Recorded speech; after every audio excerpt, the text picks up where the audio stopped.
Hello everyone. Today we will discuss about the union of the sets in exercise number 1.4 of class 11th mathematics. तो आज हम आपके पास बात करेंगे 1.4 exercise number की, और जिसमें हम पढ़ेंगे क्वेश्चन नंबर 1। वो है find the union of each of the following pairs of sets. नीचे दिए गए जो पेयर्स हैं, सेट्स के जोड़े हैं, उनका आपने यूनियन निकालना है। ठीक है। एक्स है आपके पास 1 3 5 और वाई है आपका 1 2 3। ठीक है। अब जब आप इसका यूनियन निकालोगे तो यूनियन क्या होता है, वो होता है x union y is equal to किसके बराबर हो जाएगा, इन दोनों का जो आपके पास एलिमेंट्स हैं उनको लिखना इकट्ठे करके आपने ऐड करके, that is known as union. और ये जो यूनियन क्या होता है, इंटरसेक्शन क्या होता है, इससे पिछले वीडियोज़ में मैंने आपको डिस्कस करके बता दिया है। सॉरी।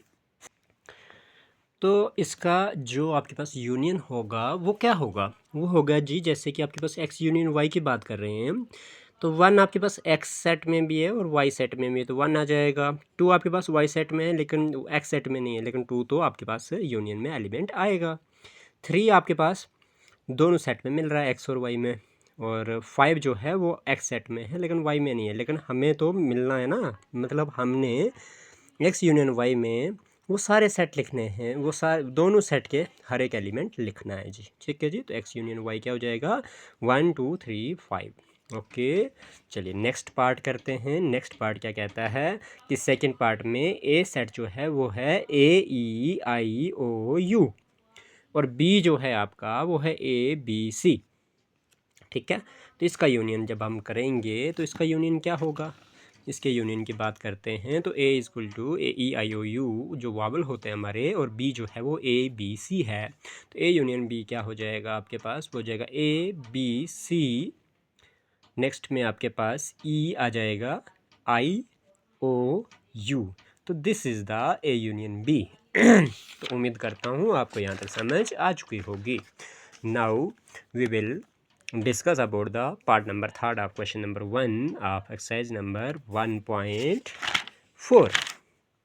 तो यहाँ पे you are supposed to state a is equal to x such that x is a natural number and multiple of 3, b is equal to x such that x is a natural number less than 6।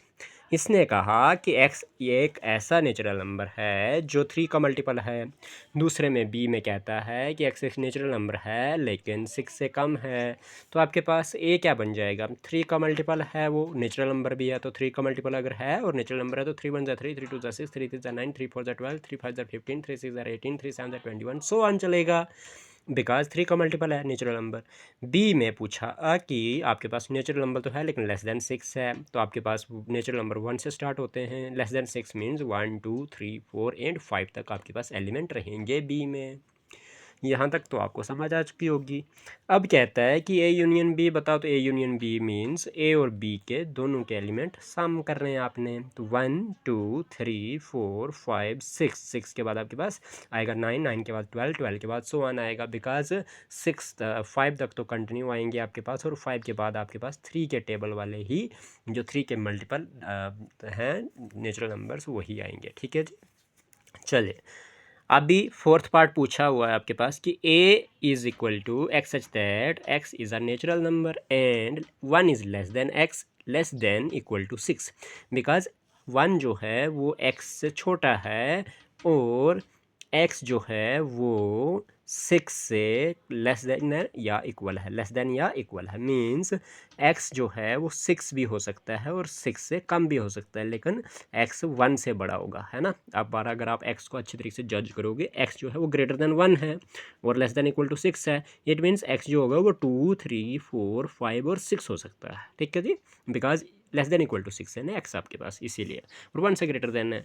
अब b जो है वो बोला है कि x such that x is a natural number and 6 is less than x less then 10, it means x जो है वो 6 से बड़ा है एंड 10 से कम है, तो 6 से बड़ा है तो 7 8 9 आएगा, बिकॉज 10 तो आ नहीं सकता क्योंकि लेस देन 10 है ना। तो वही हमने इधर लिखा कि ए जो है वो 1 से बड़ा है तो 2 3 4 5 6 और लेस देन इक्वल टू 6 है, इसलिए 6 तक एलिमेंट आएंगे इसके। ए के बी की बात करें तो ग्रेटर देन 6 तो 7 8 और लेस देन 10 तो 9 तक आ जाएगा जी। तो अब आपके पास ए यूनियन बी करना है तो वो हो जाएगा 2 3 4 5 6 7 8 और 9। This is your A union B. उम्मीद करता हूँ ये वाली चीज़ आपको समझ आ चुकी होगी। अभी पांचवा क्वेश्चन जो है वो पूछा गया वी पार्ट, वो बोला है कि A is equal to 1 2 3 B is equal to 5। A आपका 1 2 3 है और बी 5 है, तो ए इजक्वल टू क्या हो जाता है आपके पास 1 2 3 बी 5। तो ए यूनियन बी क्या हो जाएगा आपका 1 2 3 और 5 जो है हम लिखते नहीं हैं तो समझ लीजिए कि 5 भी आपके पास आ गया। तो ए यूनियन बी कैसे किया वो आपको अच्छे तरीके से समझना होगा।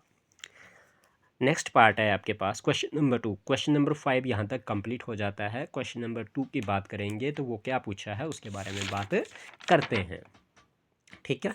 लेकिन उसके बारे में बात करने से पहले हम ये टॉपिक जो है यहीं पे स्टॉप करते हैं और नेक्स्ट क्वेश्चन जो है नेक्स्ट वीडियो में डिस्कस करेंगे, ठीक है, ताकि एक क्वेश्चन की एक वीडियो बनी रहे और जिसका कंसेप्ट एक ही वीडियो में रहे, ठीक है। नेक्स्ट क्वेश्चन का नेक्स्ट कंसेप्ट वीडियो में देंगे, ठीक है।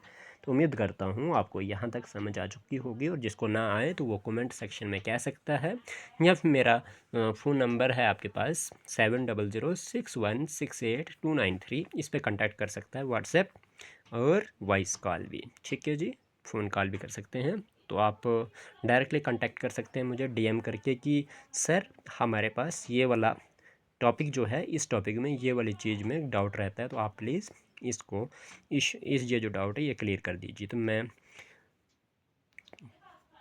With my full and blessing समझ के आपको ये पूरा पूरा क्लियर करवा दूंगा फुल इंटेंशंस के साथ, एंड बी प्राउडली, एक प्राउड फील करके आपको ये करवा दूंगा, ठीक है। चलिए बात करते हैं अगली वीडियो में अगले टॉपिक के बारे में। Thank you so much.